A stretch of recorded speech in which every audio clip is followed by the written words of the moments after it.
Hi everybody, I just want to give you a little update of where I'm at. First of all, as you notice, if I bring this up here, I have made some changes on my bench. Let me clear that, shut that light out. You can see what I've done is I've put my monitor at the back of my bench now, because it was really difficult when it was way up in the corner up there to be able to look at schematics while I'm working. So this is so much better. It also gave me a little more room towards the back, getting all that other stuff out of the way. Gave me more room over here. Got my scope. Everything's really ergonomic now. I put my tools up on this shelf here, which makes it a lot easier to get to than just putting them in that rack thing I had. I like this a lot better. Got my signal generator, probes, meter, so everything's right in reach. So anyhow, that's that. Made some pretty good progress here, as you can see, cleaning up this chassis. I got all the transformers off, got it shined up, got a little thin coat of oil on there for now. I don't know if I showed you this on the last video, but I did manage to replace the speaker jacks. So 4, 8, and 16, 4, 8, and 16 right and left, and then here's your two commons, your grounds. That's kind of how I was able to lay it out. I used some of this really heavy duty plastic that I used for some projects that I use in X-ray. It is almost unbreakable. It is some of the strongest plastic I've ever worked with, and so that's what I used as mounting blocks for this.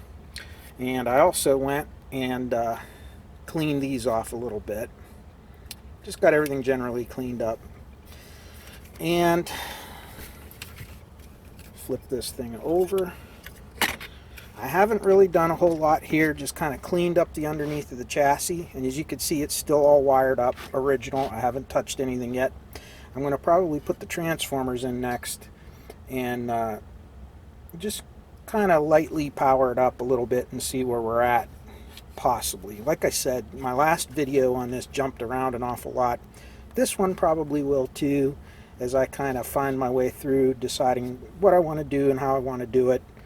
I still have not ordered any components yet, because I'm still kind of deciding how I want to tackle all this. And things are really getting busy at work, so the videos may start thinning out for a little while here. But I just wanted to give everybody a little update on this and let them know where I am. So once I got a little more to show here, I'll be back and we'll continue this project. Okay, we're back on the EICO ST70. And I know the first video I did for this part 2 was about a week or two ago. But since then I've picked up a lot of I got almost all the components came in. So the first thing I'm doing right now is, before I turn this on or try it out, I need to rebuild the power supply. I'm not going to really mess around with the rest of the circuit. I'm not going to modify anything, but I'm going to rebuild the power supply. This capacitor right here I'm in the midst of replacing, and you can see I've removed all of the components from the terminals and all the wires. Also had a couple of resistors here, which still test out pretty good.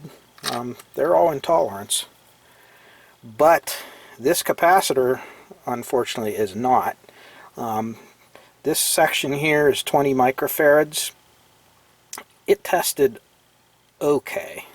All of them were high leakage, but this one, this 20 microfarad section and the 40 microfarad section tested almost a short, almost a dead short, such high leakage. And the capacitance on the 40 was reading way up, you know, like 90 microfarads. So this is a really bad capacitor. I have not tested C43, which is this one over here, but I can guarantee you it's probably going bad as well. So all of those are going to need replaced. These paper ones are going to have to go. And if you look, This capacitor over here, which is C43, only is a 2-section capacitor. And right now, those 2 sections are 40, or no, are, according to the schematics, are 40 and 20 microfarads. So what I've done is I actually have a replacement for that, and I bought capacitors with some extra sections. So this one replaces over here, and it's just like the original. It's a 40, 20, 20, 20. The only difference is instead of 450 volts, these are 525s. They're modern capacitors in old style cases.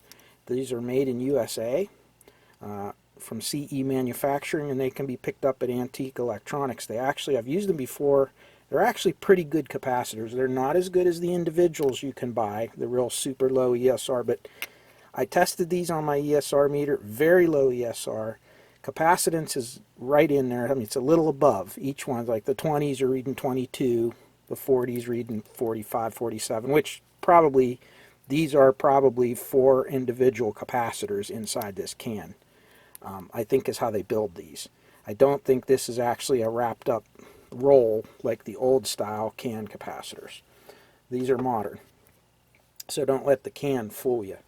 This one, however, is going to replace my 2-section, and it has a 40, but it also has another 40 and 2 20s. And my thought process on that is that we can replace these 2 down here with that can over there, possibly. We'll see. Not sure yet, because I'm not real keen on extending long wires to a capacitor. So, you know, I still may put some individual caps here, and they're going to be a lot smaller than this, because this is a 30 at 400, and this is a 16 at 350. They're not going to be that big. So anyhow, but it gives me leeway. I have extra sections in there that I can use. And again, I tested that can. They're both really good. But these 2, definitely bad caps. And so bad that they will probably damage my really expensive rectifier tube if I use them. So I don't want to risk that.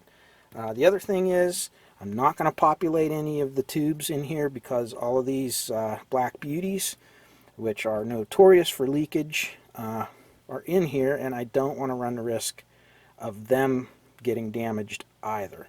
So I may go through and do a little testing of them to see if any of them are leaky. I'm almost positive the ones going down here to the output tubes are, which is what caused those the very expensive, very rare, very good quality 7591s that were in there to red plate and go bad on the previous owner.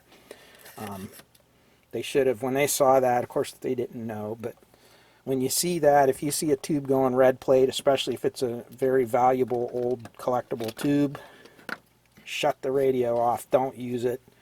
Fix your power supply and your capacitors before you damage what could be a very valuable collectible tube. Anyhow, enough of a rant on that. I just wanted to show you, I got this desoldered. I'm going to pull these cans out and populate them with the new ones, and then we'll be back. Alright, little update. Got the power transformer installed. Got a 3-prong plug installed. Have the fuse put in there correctly. Have a proper safety capacitor for the noise suppression. Have all of the power transformer wires hooked back up. Have all the capacitors wired in with proper resistors. I replaced these 2 caps, these paper guys here, and you can see they're starting to go. Also replaced the bias circuit. Put a modern 1N4007 diode in there and a modern capacitor. This one, as you can see, was shot. It leaked. They all go bad, I mean, pretty much on these. So, and I replaced these with a little bit bigger resistors. Even though the 10K 2-watt carbons that were in there were still reading good and didn't look heat damaged or anything. Figured I'd put these in there for a little a little safety, just a little safety margin, because they're 5 watt instead of 2 watt. So I think we're in good shape right now. And I did power it up. I do have power on the power supplies. It's good power. The only thing is, without any of the other tubes being fitted,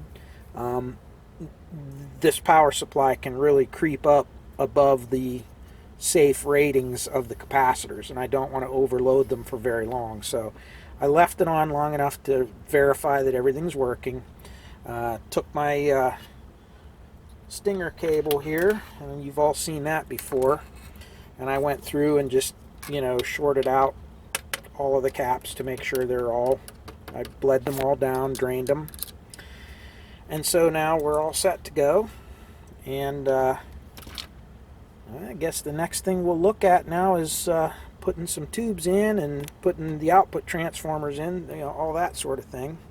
So we need to get those mounted up and wired. And like I said, I know this had some bias problems. I did notice one thing, and this is from the factory. Let me see if I can zoom you in. If you come right over here, see, I may have to take this camera out to see it. If you look right here, you see that? That's from the factory. They connected up this capacitor and resistor here, and never tied it into the ground lug. They tied it in and never soldered it. That is a factory connection there. So I have a feeling this thing may have acted up a little bit all along because of that. The other thing that I noticed was, again, the output tubes all 4 were ruined, and they were from, obviously these caps here are probably leaky. So they're going to need replaced, but I'm not going to mess with that for right now. I'm going to test them, just statically test them with my capacitor meter and see if they're really bad.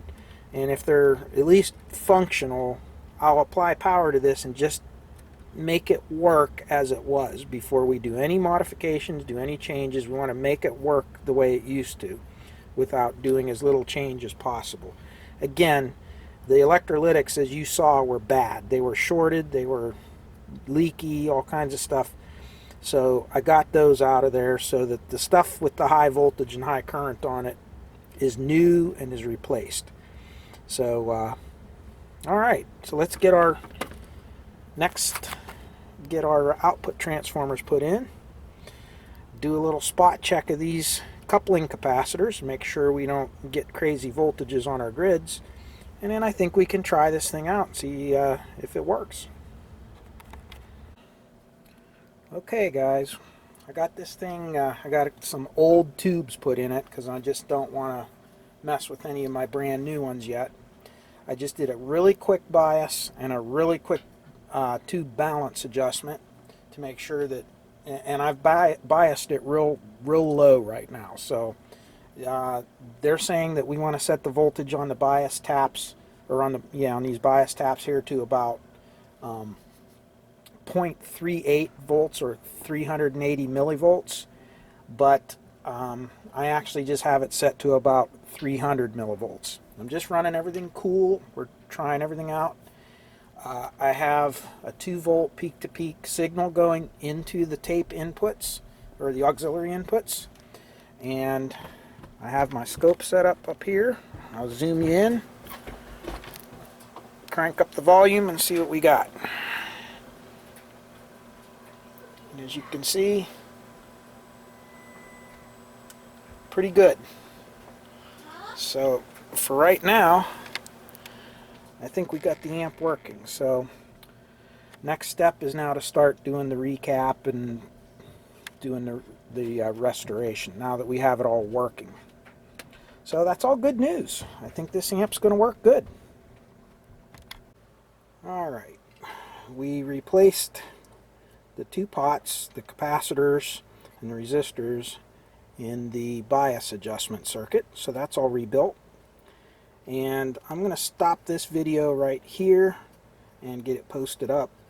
And when we come back, I'm going to have all this done. I'm going to recap the whole thing and do some modifications. I got my schematic up, and one thing we're going to do is right here and right here, we're going to put in these, let's see where they're at, 2 of these pots, 10K pots, and we're going to put a balancing circuit in the 6SN7s for the drivers so we can balance them out, and